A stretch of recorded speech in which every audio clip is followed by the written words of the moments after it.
আসন্ন ঈদকে সামনে রেখে জমজমাট হয়ে উঠেছে নাটকের শুটিং। নির্মাতা, কলাকুশলী থেকে শুরু করে অভিনেতা অভিনেত্রীরা ব্যস্ত সময় পার করছেন টানা কাজ নিয়ে। এরই মধ্যে উত্তরা এলাকায় সম্পন্ন হলো ঈদের একক নাটক খরগোশ নাকি লাভবার্ডসের শুটিং। নাটকটি নির্মাণ করেছেন তরুণ ও প্রতিশ্রুতিশীল নির্মাতা প্রিন্স রোমান পিকিউ। তার ভাষ্যে এটি একটি ব্যতিক্রমধর্মী তারুণ্যের গল্প। এই গল্পটা হচ্ছে মূলত একটা তারুণ্যের গল্প। আমরা কয়েকজন বন্ধুকে দেখাচ্ছি, তো একই ইউনিভার্সিটিতে তারা পড়াশোনা করেন। এই যে বন্ধুত্ব থেকেই না একটা প্রেমের আভাস তৈরি হয়। তো ফলে সেই সব দিয়ে হচ্ছে যে বন্ধুত্বটাকে টিকে রাখার জন্য এই এক পক্ষের একটা বিশাল স্যাক্রিফাইস দেখি আমরা। সে আসলে প্রেমের থেকে বন্ধুত্বটাকে বেশি গুরুত্ব দেয়।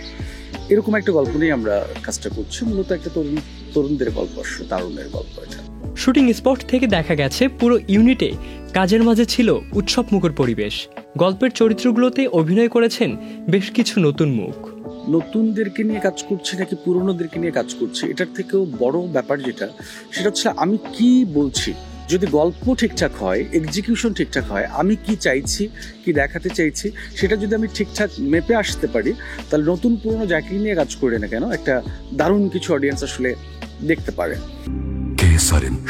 থেকে শিখরে এতে অভিনয় করতে দেখা যায় রিয়ামণি, সাদ সালমিন আওভি, নুসরাত রাইসা, শওকত শোভন, সামি রহমান সহ আরো অনেকেই। আমি সর্বোচ্চ তোদেরকে মিন্টু মামা ঝালমুড়ি খাওয়াতে পারি। কলাকুশলীদের সাথে কথা হলে তারা জানান, গল্পটার নাম হচ্ছে খরগোশ নাকি লাভবার্ডস। এটাতে আমার ক্যারেক্টার নেম হচ্ছে অনন্যা। আমার যে ক্যারেক্টারটা খুবই মজার। সো আমার ভালো লাগছে। আমি যে রোলটা প্লে করতেছি এটা বেসিক্যালি হচ্ছে একটা বন্ধু। সো যেটা হয় আর কি, বন্ধু বান্ধবের গ্রুপের মধ্যে যে একজনকে ভালো লাগা, সো ওই ভালো লাগা থেকে আসলে গল্পটা আসলে ডেভেলপ হয়েছে। অল ওভার একটা সুইট, একটা রোমান্টিক টাচ আছে, একটু ইমোশনও আছে। তো আশা করি দর্শকের ভালো লাগবে। নাটকটা বেশ ইন্টারেস্টিং, তো family drama kind of. So সবাই দেখতে পারবে এমন একটা কাজ, এবং গল্পটার ভিতরে একটু টুইস্ট আছে। দ্যাটস তো এই গল্পটা পড়ে মনে হয়েছে যে না, এখানে আমার কাজ করা উচিত। তো ভালো লাগছে, এভরিথিং ইজ গুড। আমাকে যখন প্রিন্স রোমান ভাই আমাকে যখন অ্যাপ্রোচ করে, তো তখন আমি বলি যে আমাকে একটু গল্পটা দেন, আমি একটু গল্পটা দেখি আর আমার চরিত্রটা আমি দেখি। সো আমাকে যখন পাঠান পুরো স্ক্রিপ্টটা পড়ার পর আমি জাস্ট বলছি যে লেটস ডু দিস, আমরা চলেন কাজটা করি। আমার ক্যারেক্টারটা খুব ইন্টারেস্টিং একটা ক্যারেক্টার।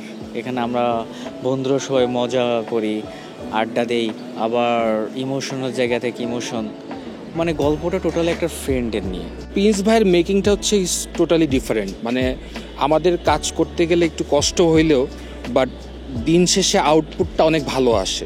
নাটকটি আসন্ন ঈদে চ্যানেল আইতে সম্প্রচারিত হবে বলে জানান নির্মাতা।